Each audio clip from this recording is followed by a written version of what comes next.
T twenty বিশ্বকাপ জিতে এই ফরম্যাট থেকে অবসর নিলেন বিরাট কোহলি। ম্যাচের সেরা পুরস্কার নিতে এসে নিজের মুখেই একথা ঘোষণা করেন তিনি। সঞ্চালক হর্ষ ভোগলের প্রশ্নের উত্তরে বলেন, বিশ্বকাপ ফাইনাল তার শেষ ম্যাচ হয়ে থাকলো, এবার পরের প্রজন্মকে জায়গা ছেড়ে দিতে চান।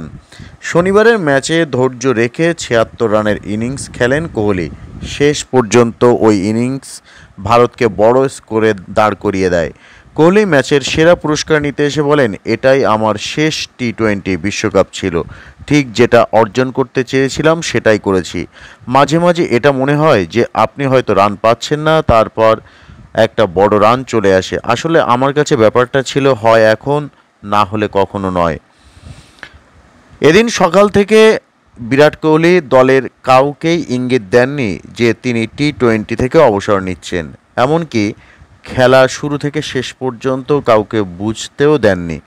সঞ্চালক ভোগলে আবার সেই প্রশ্ন করেন। কোহলি বলেন, এটাই ভারতীয় দলের হয়ে আমার শেষ টি-20 ম্যাচ ছিল।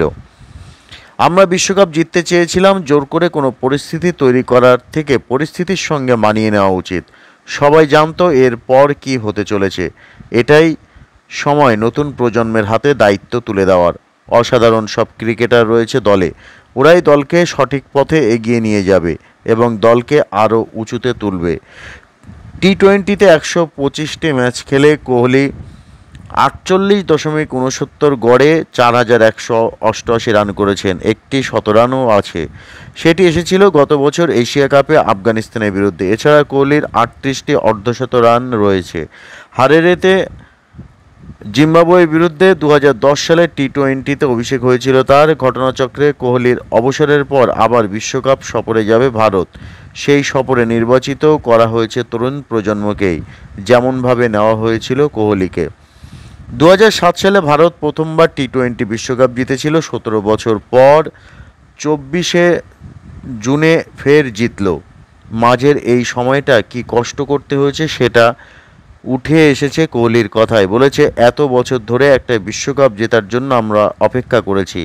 রোহিতের মতো ক্রিকেটারের দিকে তাকিয়ে দেখুন, ৯টা টি-20 বিশ্বকাপ খেলেছে, আমার সেখানে ৬টা। রোহিত ওই ট্রফির যোগ্য। এই মুহূর্তে আবেগ ধরে রাখা আমার কাছে কঠিন।